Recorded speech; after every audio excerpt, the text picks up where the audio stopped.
Blizzard promised to make tanks a little more tankier, but did they overdo it? Let's have a look.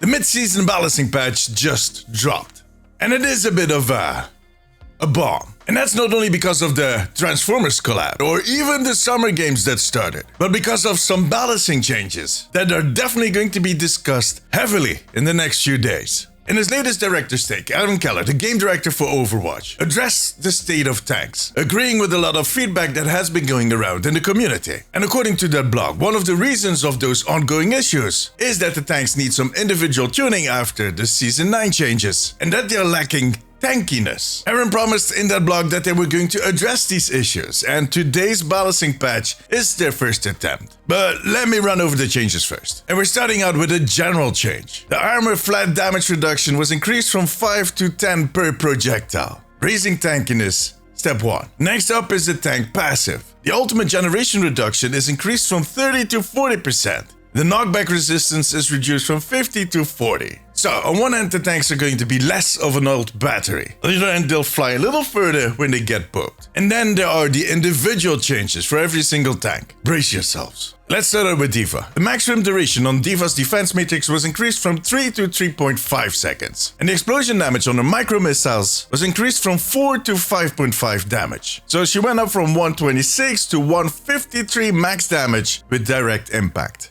Doomfist, his passive, the best defense, sees the overhealth gained per target increased from 35 to 40 HP, and the delay before overhealth begins to drain is increased from 1 to 3 seconds. Okay.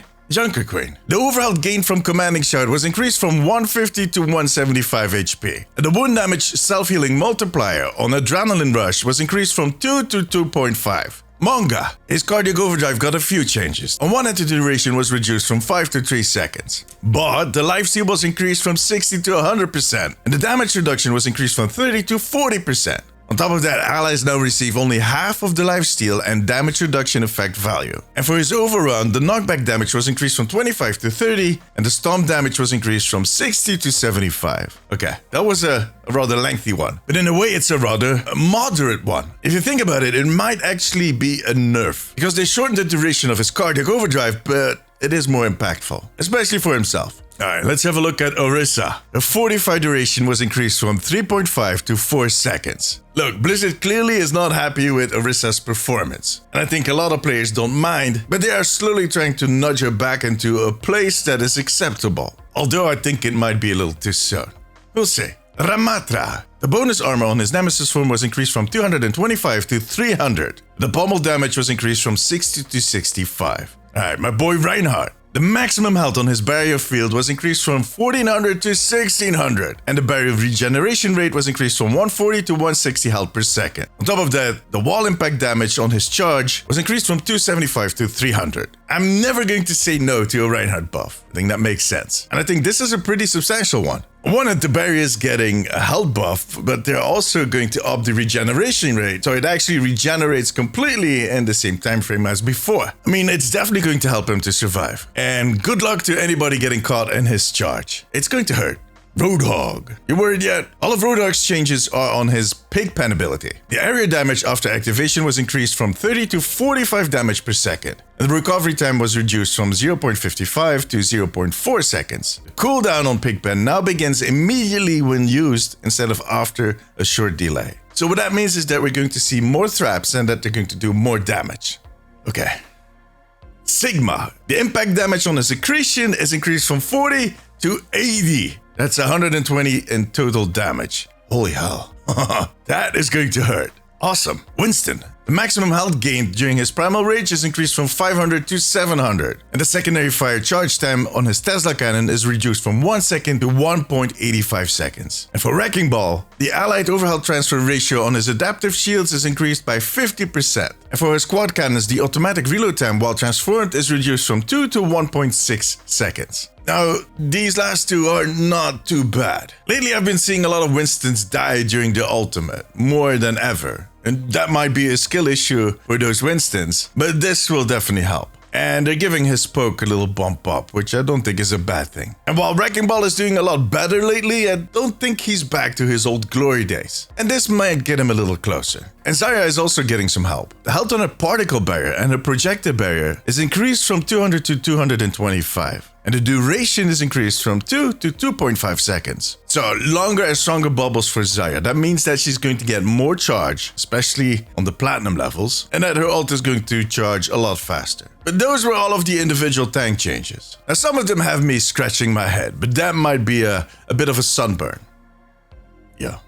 The thing is, no matter how scary they might sound, I don't think it's the individual changes that we need to be too worried about. I think it's the combination with the general armor change, and then, well, to a lesser extent, you have the tank passive that got changed, and then you got this one, the DPS passive. It also got a change. It's now only half as effective against tank heroes. So yeah, add that on top of it. I mean, stacking all of those is starting to sound, the tanks are going to be very dominant after today, and maybe in some cases a little too strong. But I'll come back to that in a second, because there are also some changes for heroes in other roles. For instance, Ashe. Bob now gains the tank role passive ability.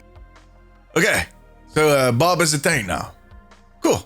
Cassidy, the primary fire fallout range on his Peacekeeper is rescaled from 25 to 35 meters to 20 to 30 meters. As far as Concussive Blast, sees the explosion damage reduced from 30 to 0. On the other hand, the explosion knockback radius was increased from 6 to 8 meters, and the knockback itself is increased by 11%. So on one hand, they're taking away the damage from Farah's Concussive shot. Or Concussive Blast, sorry. Which is fine, she is definitely too strong right now. But on the other hand, the bump up in displacement for everybody that she hits is going to trigger a different kind of frustration. And then there's Cassidy getting nerfed, who is one of the only, or maybe the only character that can deal with Farah right now, depending on what level you play at. I mean, I've seen Farahs getting killed by Reinhardt, but yeah. I don't know, guys. Let's have a look at the supports. The duration of effect for Ana's Sleep Dart on tank heroes was decreased from 3.5 to 3 seconds. So that's another tankiness point. And allies will no longer see the destroyed UI when Iyari's healing pylons get destroyed. Hell, it's about time. And the ultimate cost for Zenyatta's Transcendence was decreased by 10%. I personally kind of like that last one. But that was all of them. Look, I think a lot of people are going to be really upset after today. There's going to be a lot of raid boss comparisons being made, both on Reddit, Twitter, and by some of my fellow content creators. For understandable reasons, when I read these patch notes, I'm kind of worried too. I mean, a game where any class becomes near indestructible is just a frustrating game. And that is for everybody involved, except maybe in this case the tank, although I do think that is going to wear off pretty fast. Now the big question here is it really that bad? Because reading the patch notes is one thing. It actually comes down to how it plays in the game. We've been here before. This is not the first time that Blizzard gets us all riled up with these changes. Community set on fire, and then turns out they were right. But we've also seen other instances where they were not right. Basically wrong. It's the other way of saying that. In this case, there's so much at play, there's so many different changes that stack on top of each other that it is kind of hard to predict. It could go either way. So I think the only thing that we can do is play it, try it, preferably with an open mind, and give it at least a week. Don't complain after 1 or 2 games. But after that, if there is still an issue, we need to communicate. We need to give feedback. The good news is that they also are introducing a survey system with this update. So there's a chance after your game that you'll get a little pop-up that asks, do you want to give some feedback on what just happened? And then it's up to you. Just stay polite. Now, what I'm going to do is log into the game and charge everyone into oblivion. For now, however, that was it. If you like this video, give it a thumbs up. It really helps me out. I also want to thank my patrons. I could not make these videos without you guys. You have my eternal gratitude. Now, if you have a few minutes left, maybe check out this video. Click it. But above all, take care of yourself, take care of each other. Bye-bye.